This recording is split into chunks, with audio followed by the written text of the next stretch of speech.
You do not have an excuse anymore. Do not tell me I don't know how to make sardine bread because this recipe is the easiest you can find on YouTube. Add in your flour, sugar, salt, instant yeast, a little bit of powdered milk, mix it all together. Go on now to add in one mortar to get your dough together. Add in your butter, make sure your butter is at room temperature. Mix it into your dough, then transfer your dough into a properly flat surface and get your dough together. Make sure you do not add too much flour onto your surface. Grease your palm further with vegetable oil and your surface with vegetable oil. It will make it easy for you to knead and easy for you to work with. Get your dough together and knead for between 5 to 10 minutes. After kneading, get your dough together, transfer your dough into your bowl that you've greased with vegetable oil. Cover and allow it to proof for 45 minutes to 1 hour in a warm environment. I usually advise that if where you are is a bit cold, heat up your oven for 5 minutes, turn it off, place your dough in there. It will hasten the proofing time of your dough and you won't need to struggle. If this is your first time of stopping by my channel, you're so welcome. And if you haven't subscribed to Debbie's Kitchen, what are you waiting for? Do subscribe, do like and share, the comment. And I know you're going to be trying out this sardine recipe because it is so beginners friendly. Transfer your sardine into a platter or a white plate after straining the oil off your sardine. Take out the little bits and pieces of bones if you know you're not comfortable with them in your sardine. But if you're comfortable with them, it is fine. It's okay. It is also nutritional. But me, I do not want those bones in my sardine, so I had to take them out. Mesh your sardines with your fork or anything or your spoon in your kitchen and set it aside. After proofing, your dough should have doubled or tripled in size if you actually proofed in a warm environment for 45 minutes to 1 hour. So this is how your dough should be looking. Yes. Punch your dough to release air or to release air bubbles and get your dough together. If you have watched till this point, sit tight. This is where the drama is getting really interesting. We are getting our sardine bread together.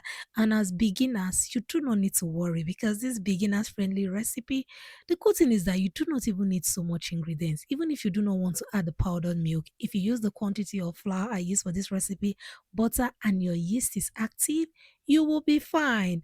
Grease your surface with vegetable oil and transfer your dough in there. Get your dough together.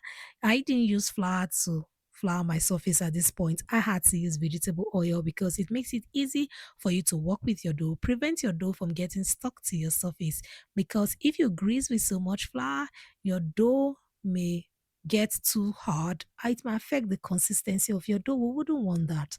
We want to keep the consistency of our dough intact, so we are greasing with vegetable oil. Divide your dough into different portions or mini portions. After dividing your dough into fairly equal portions, you can decide to weigh. I didn't weigh because I was making this for my family. I'm going to just pick a portion of my dough and flatten it with my fingers. I'm going to first of all flatten it in my palm, then transfer it into my onto my surface and flatten it with my fingers. Add in generous amount of your sardine fish. See, you can get creative with your sardine. You can add a little bit of pepper for heat or anything you wish to add into your sardine fish if you want to step up the flavor of your sardine bread. Get your sardine breads together, your sardine dough together, and when it is properly sealed, set it aside. Once you are done working with all your dough, get your pan and place your dough in there. This pan is not so big, so I'm going to just be adding 4 of my sardine dough. I'm going to place the other one in my cupcake pan and bake them. Brush with your sardine oil and a little bit of your sardine fish. Cover and allow it to proof again for another 45 minutes to 1 hour. At this point, after 45 minutes to 1 hour, start heating up your oven because you're baking at 180 degrees Celsius for between 25 to 30 minutes. Bread does not take time to bake, and this is the yumminess you're going to get at the end of the day. Come on, thumbs up this video, subscribe, do like and share. Tell me, you need to try out this recipe because all the ingredients I use in making this bread, I'm sure you have it in your kitchen. This is how it looked. It looked so good. I'm just going to brush further with melted butter or my sardine oil.